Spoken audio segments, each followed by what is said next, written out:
9 short months, I've secured $18 trillion to rebuild our factories, create hundreds of thousands of jobs, and bring back those beautiful words, made in America. So think of that. He did less than $1 trillion in 4 years. And in 9 months, we've done more than $18 trillion, okay? That's called success. And we think that by the end of the first year, it'll be over $20 trillion. So, and thank you very much. You helped with that little boost you gave us, that little increase. We appreciate it so much. We appreciate you.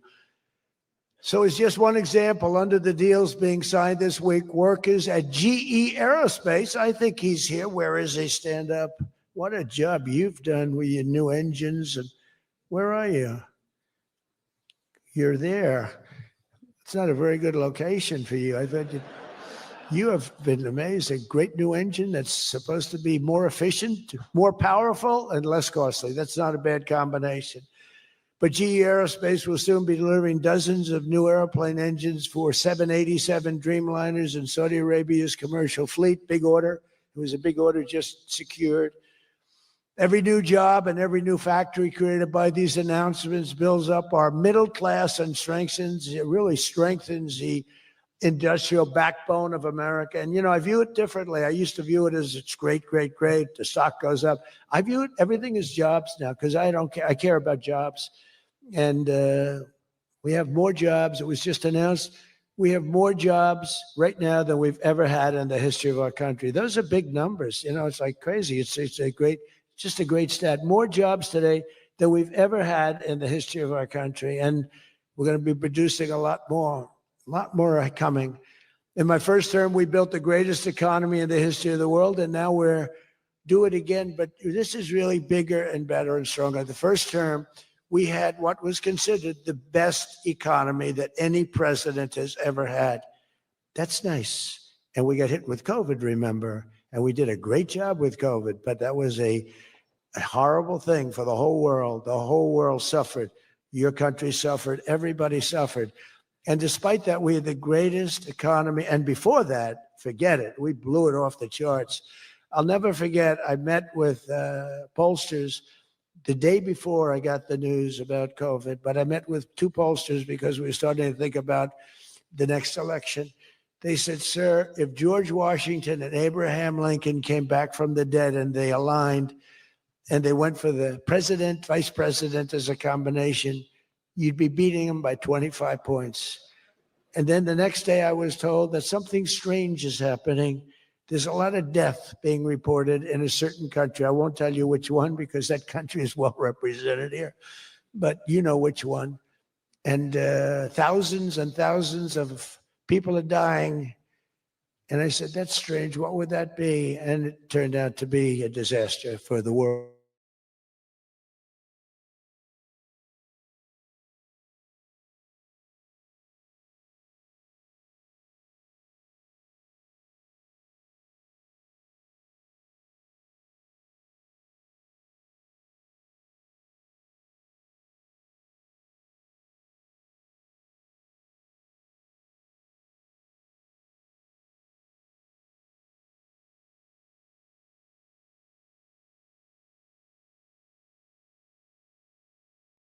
But we did great. And then we started doing the gowns and the masks and the goggles and the ventilators. We were sending ventilators all over the world. We became the king of ventilators. But what a period of time that was for all of us. But despite that, we had the greatest economy in the history of our, we had the greatest economy in the history of the world. And I'll tell you, it was an amazing time. But this looks like it's going to be blowing it away because when these plants, which are being built now, and many are going to be started very shortly, many, but when they open, we're going to see numbers the likes of which nobody's ever seen before. And, you know, in some cases, you're building extremely complex plants. You're building plants to make computers and to make telephones, to make a lot of different things, missiles. But you're building plants that make things that are very detailed, and you have to have great knowledge. And you're coming here and you find if we don't have people that did that before, we are allowing you, and I may take a little heat. I always take a little heat from my people, the people that love me and the people that I love, they happen to be toward the right of center, toward the right. Sometimes they're way right. But if you have to bring people to get those plants opened, we want you to do that. And we want those people to teach our people how to make computer chips and how to make other things. You can't come in, and I'm explaining, you can't come in, open up a massive computer chip factory for billions and billions of dollars like is being done in Arizona and think you're going to hire people off an unemployment line to run it. They're going to have to bring thousands of people with them, and I'm going to welcome those people. Now, I love my conservative friends. I love MAGA, but this is MAGA. And those people are going to teach our people how to make computer chips. And in a short period of time, our people are going to be doing great. And those people can go home where they probably always want to be. You know, when people are born someplace, they tend to want to go, and we have the greatest country in the world, but they want to go. But they're going to do. We had one case in Georgia where a battery factory, batteries are very dangerous to make. They're complex, much more complex than people understand. And they spent $1 billion to build a factory. And they were told to get out. And I said, stop it. Don't be stupid. And we worked it out. And now they're teaching our people how to do it. But they're going to have to spend, Jensen, I don't think you can open up a big plant with your friend from Taiwan where we're going to have 40 or 50% of the computer chip business at I don't think you can do that with people that don't even know what a chip looks like. Do you agree with that? So somehow, you know, the people that are against this are really, really smart. They're unbelievable patriots, but they just don't understand. Our people have to be taught. This is something they've never done. And we're not going to be successful if we don't allow people that invest billions of dollars in plant and equipment to bring a lot of their people from their country to get that plant open, operating, and working. I'm sorry. So my poll numbers just went down, but with smart people, they've gone way up. They've gone way up. And I mean that. So for those of you that are doing the plants, you're going to have all the help you need, and you're going to do a great job. And you're going to teach our people how to do it, and our people are going to be just as good as your people ever were in not such a long period of time. Since the election, the stock market has set, and this is a little more than 9 months, 46 all-time record highs. And the growth is now amazing, and it's lifting up the Americans and American economy like nobody's ever seen before. It's the biggest. There's never been a period of time like this. Wages for hourly workers are rising at the fastest pace in 60 years, and real wages for construction workers are up $2,200 a year, and that's good, and that's spending. They're going to spend. They're going to buy many of the things that you're making. In 9 months, we've lifted over 600,000 Americans off food stamps, and that's happening rapidly. You know, when we had the problem 2 weeks ago on the SNAP, and they talked about all of this, the numbers. So when I left, which was a rigged election, by the way, but that's okay. You know, they used to go crazy. I'd say rigged, nobody complains anymore because now they realize it was, and it's been proven, and it continues to be proven. But when I left, that number was $7 billion. Now it's $47 billion.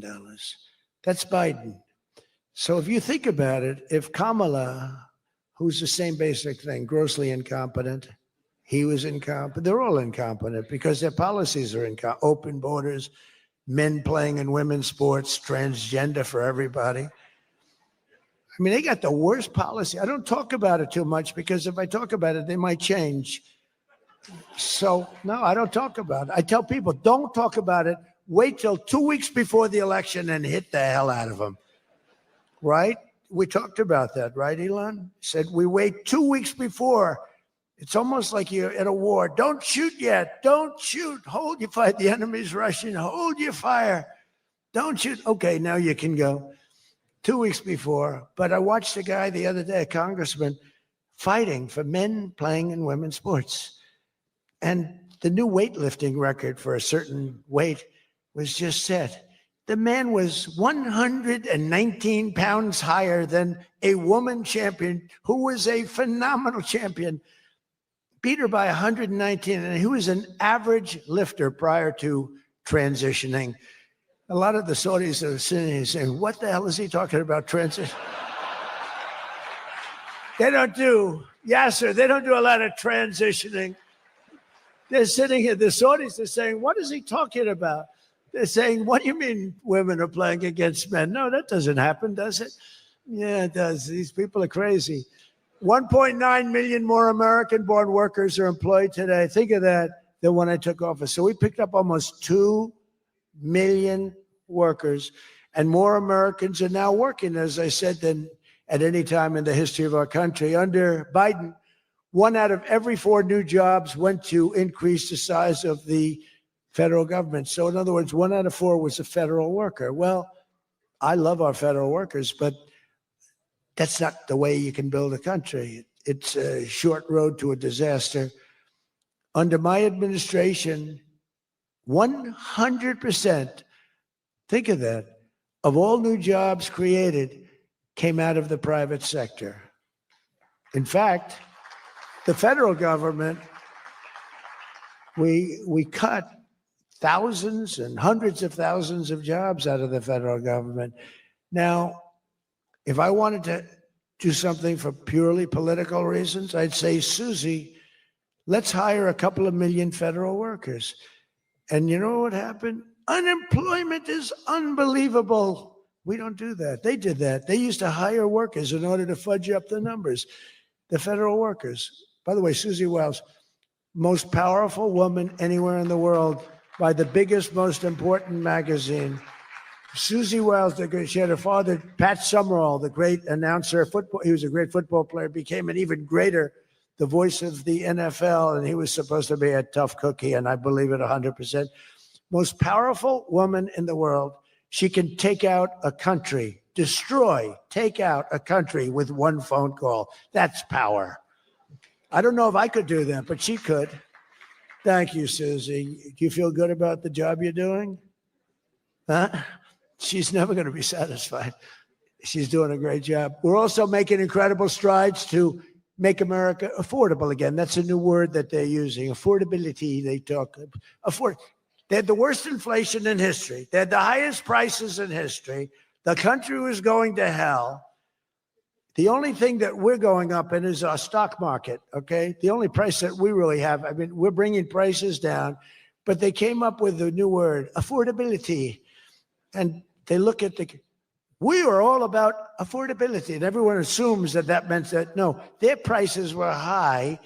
If you look at the numbers, since I took office, core inflation is now below 2.7%. It was at numbers that nobody had ever seen before with them. Walmart just announced that the cost of their standard Thanksgiving meal is reduced by 25% this year from last year. So they make, look, the Democrats, I don't know, some of you are probably liberal Democrats. I don't know about in your country. I don't know if you know that word, liberal. The word liberal doesn't exist. But they have a new word now. You can't use liberal. You have to use the word progressive. And I don't like using it. It's a beautiful word, progressive.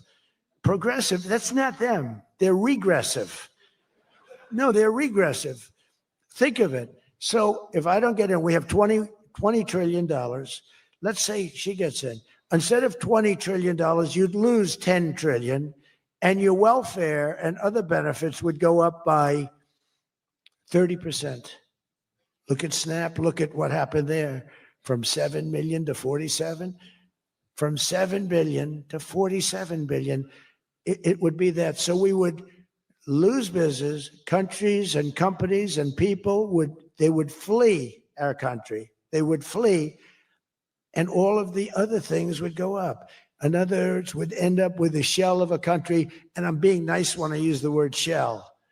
This country would have been in big trouble, and I don't want to get him in trouble, but that gentleman right there, the most respected man in the room, that's today because we're here. Most respected man, I have to say that. Don't worry, when I'm with other countries and the leaders sitting there, I say the same about them. Don't worry. Don't get carried away. No, the most respected, one of the great leaders, he told me when I was in his country, he said, and I use it all the time. Sometimes I refer to him because I have great respect for him. I figure it sells better. But he said exactly these words. He said, it's amazing what you've done. 1 year ago, your country was dead. And now you've got the hottest country in the world. You were the first one that said that. And I've used your name hundreds of times. I use your name, I say, that King of Saudi Arabia said. But anyway, but it's true.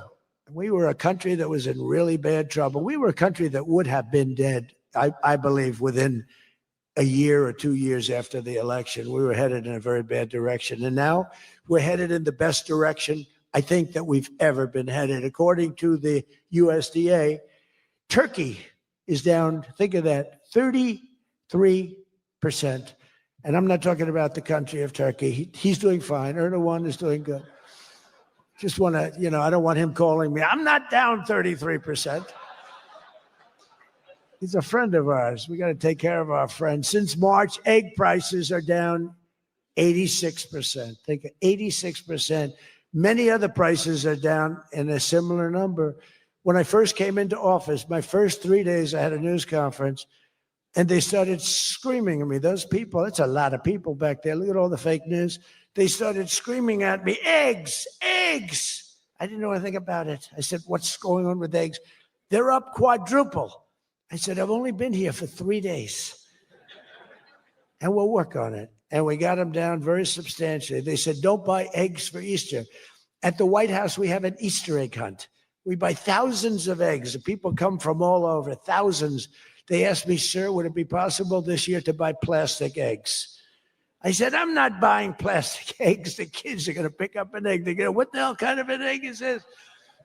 And we bought maximum number of regular eggs, and we got the prices. Brooke Rollins did a great job, Department of Agriculture. She did a fantastic job. And eggs are way down now. Mortgage rates are down despite the Fed. Scott, you got to work on this guy. He's got some real mental problems. And no, he's something wrong with him. It's just sweet. I'd be honest. I'd love to fire his ass. He should be fired. Guy's grossly incompetent. And he should be sued for spending $4 billion to build a little building. I'm building a ballroom that's going to cost a tiny fraction of that, and it's bigger than the whole thing put together. You got to work on him, Scott. The only thing Scott's blowing it on is the Fed. Because the Fed, the rates are too high, Scott. And if you don't get it fixed fast, I'm going to fire your ass, okay? I can't tell you, Scott, sir, don't fire him. Sir, please don't fire him. He's got 3 months to go. Don't fire him. I want to get him out, Scott. Please. He's the voice of reason. You're very lucky you have him, I'll tell you that. Done a good job.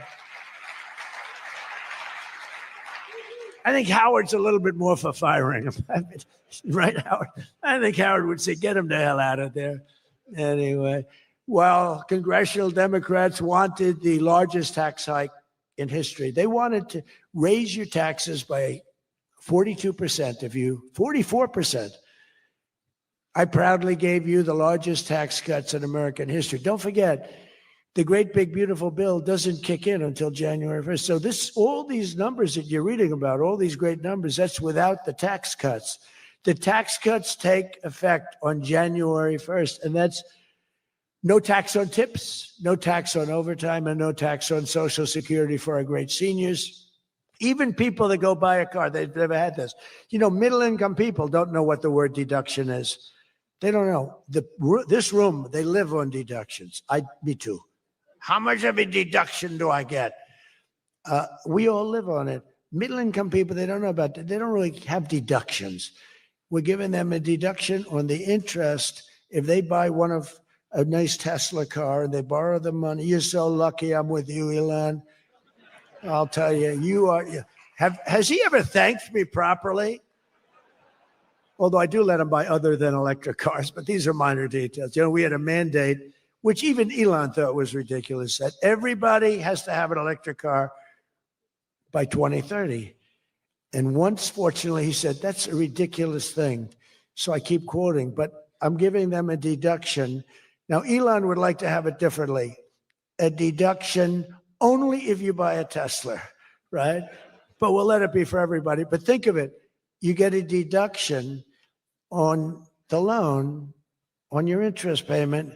I think that's going to be an unbelievable boon to car sales. I think it's one of the biggest things, and we'll see, but I think it's going to be. And the biggest thing I've done for business and jobs is deductibility, where all of that money that you're spending, 100%, think of it, expensing for all new equipment purchase, factory construction, including structure. Every single thing you're allowed to deduct expensing 1 year. And that's what made our first tax bill, in my opinion, more than anything else, bringing your money back in. We have that, we have everything. Trillions of dollars, hundreds of billions, but trillions of dollars. Apple alone, Tim Cook brought in hundreds of billions of dollars. You couldn't do it under the old tax code. You'd have to pay so much tax, and just the bureaucracy of it. We made it very simple. We charged a fair rate, and we took in billions. Well, we have that. But the expensing, to me, was the thing that made it so successful. And the other thing is all of those tax cuts that we got, that was the largest tax cut in history. On top of adding to those cuts, we extended the original tax cuts. If we didn't extend, you would have had about a 58% tax increase from that point. And we were able to get that extended. So I want to thank the Speaker of the House, and I want to thank John Thune. And a lot of people thought that bill, because we put everything into that one, we took 4 years worth of things and we put them into the great big beautiful bill, and we got it passed. It was close, like about a quarter of a vote. It was on fumes. We thought for a couple of moments we were not going to be able to get it. Then we would have had to have it in 9 or 12 or 14 different bills. And I don't think we would have gotten many of them approved. We would have gotten some easily approved, but some we would have gotten no votes on. By putting it all together, we got everything. And it was a great job, and I think someday it's going to be appreciated. But among other things, it's the biggest tax cut in history for people and for businesses. So just enjoy it, and think of me every once in a while when you're hiring new people and making a lot of money. You just think about us. But I'm cutting a record number of job-killing regulations. That's the other thing. And I've already slashed more than $1 trillion worth of regulations this year. My last term, I gave the largest regulation cut in history, and now we're doing it again. In fact, for every new regulation, they're mandated to cut 10. And so far, it's for every new regulation, they've cut 30. So they have the idea. And very importantly, we stopped Joe Biden's radical crusade to kill oil and natural gas. Somehow, I don't think Saudi Arabia would like me too much if we decide to kill oil and natural gas. There's nothing like it. It works. Windmills don't work. Other things, I don't want to get into it too much, but they don't work. What does work is natural gas, oil, nuclear, and other things. But the windmills are a disaster. I am the biggest negative person on windmills. They ruin your locations. They ruin. When I look at some of these countrysides that are littered with windmills, and every time it goes around, you lose money. The country loses money. It's a disaster. And I just hope that some of these countries that are losing their ass, we have countries that are going bankrupt because they're putting windmills all over the place. You're supposed to make money with energy, not lose money with energy. And we talk about oil, and we talk even clean, beautiful coal. I said, you're not allowed to mention the word coal unless you precede it by saying clean, beautiful. So I have my people in the office, they're talking about coal, right? And they're going, sir, a clean, beautiful coal is doing very well, sir. And then 2 minutes later, clean, beautiful coal. Then he mentions the third time, sir, coal. No, it's clean and beautiful. Because it needs a public relations help. Coal needs a little help, public relations wise. So we refer to it as clean, beautiful coal. And it does have its place, that I can tell you. But we're streamlining permitting for all new energy projects, all new mining projects, and what used to take 28 days is now down to very little. But we had times when, not 28 days, we had times when things would take 14, 15, 16, and even 20 years to get approved. We have a maximum day, 28 days. That's the maximum it'll take.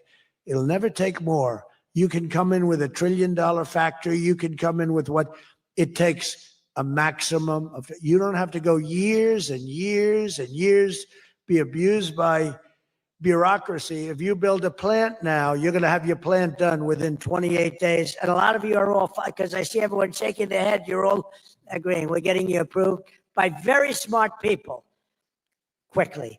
You know, when you used to walk in with plans done by the best engineers in the world, thousands of pages, and drop them on some guy who's been there for 28 years approving environmental impact statements, and he's looking at pages that he's never seen, and he's supposed to approve it. He has no idea what the hell is in those pages. So we know what we're doing. We're going to get maximum is 28 days. That's why we have so much under construction, and people can't believe it. They can't believe it. And again, remember what I said, most important thing, you're building your own electric plant. You're really becoming a utility in addition to doing what you're doing. But you're building all of the excess, all of that energy, all of that electricity is being built. And your excess electricity, you can sell back to the federal grid. So we even make it there. Under the deals being signed this week, the world's two leading energy superpowers, America and Saudi Arabia, are partnering on energy like we've never partnered before. American Saudi companies represented here today are joining on liquefied natural gas, infrastructure, constructions, and making both of our energy sections. I mean, our sectors are becoming so strong. Just a quick story. In Louisiana, when I first time I got there, there were two massive LNG plants. One was under review for 14 years and was being rejected. The other one was for 18 years. The people in Louisiana, Doug, you know exactly what I'm talking about.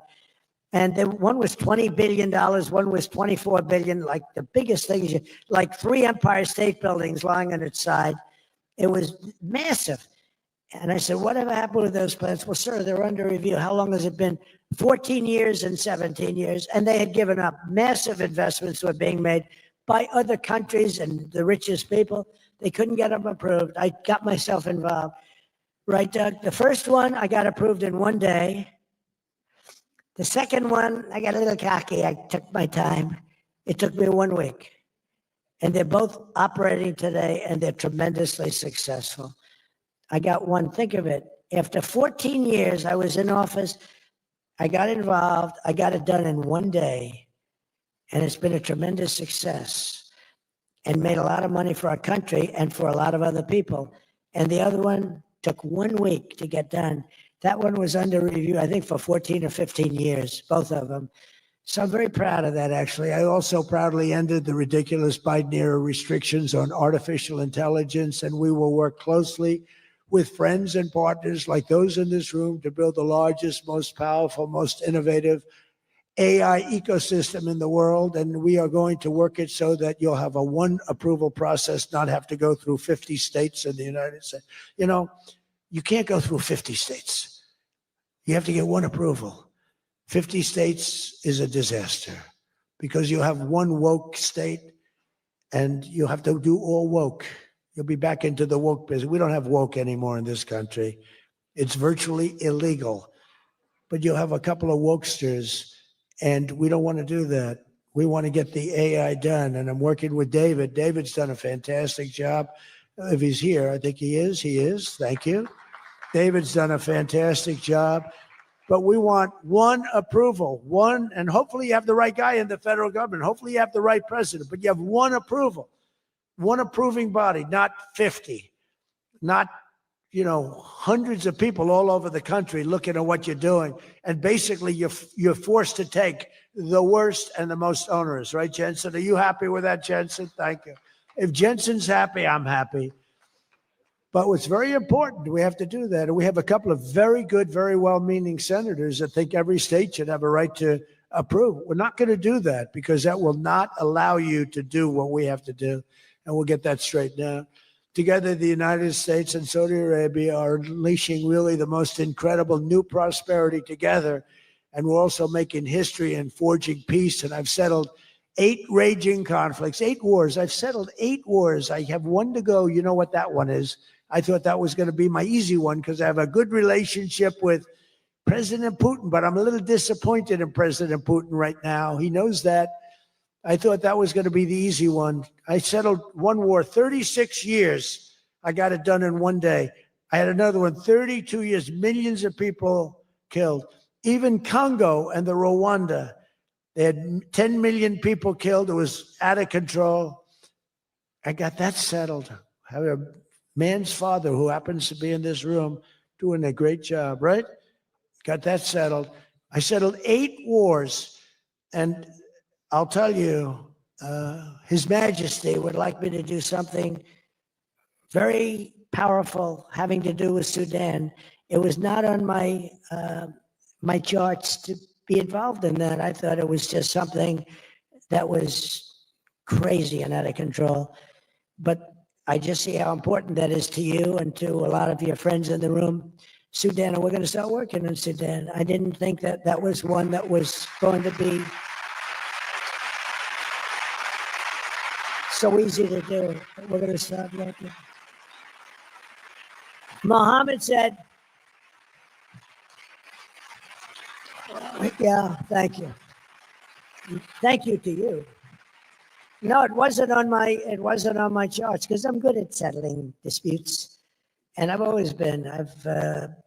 I've done very well with that over the years, even before this. But you know, I was talking about the different wars, and it's, look, India, Pakistan, they were going to go at it, nuclear weapons. I said, that's okay, you can go at it, but I'm putting a 350% tariff on each country. No more trade with the United States.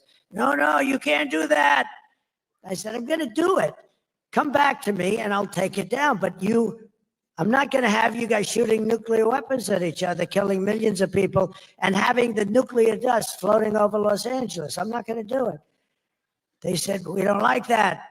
I said, I don't care if you like it or not. So I was all set. I told Scott, 350% tariff to settle that war. If you don't, we'll make a nice trade deal. They were in the midst of the deal.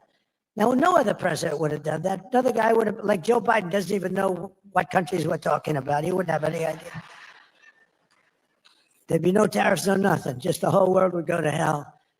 But no, I used tariffs to settle all these wars. Not all of them. 5 of the 8 were settled because of the economy, because of trade, because of tariffs. So I did this. But, and then I'll tell you what, the Prime Minister of Pakistan called me. Thank you very much. He actually said, I saved millions, and he said it in front of Susie. He said, President Trump saved millions and millions of lives. He doesn't even know that, but he saved millions of lives, and he talks about it. And I got a call from Prime Minister Modi saying, we're done. I said, you're done with what? We're not going to go to war. I said, thank you very much. Let's make a deal. But I saved a lot of people, millions of people, on many other wars. Azerbaijan, you know what was happening there? I settled that. That was going on for many, many years. Actually, Putin called me. He said, I can't believe you got that one settled. We've been trying to settle that one for a long time. I said, don't worry about that. Just let me settle your frickin' war. Okay? You don't have to help me. I don't need any help. I need help with your war. And it'll get done. But working with the Crown Prince was amazing because he mentioned Sudan yesterday. And he said, sir, you're talking about a lot of wars, but there's a place on earth called Sudan. And it's horrible what's happening. And I viewed it as being just sort of a free land.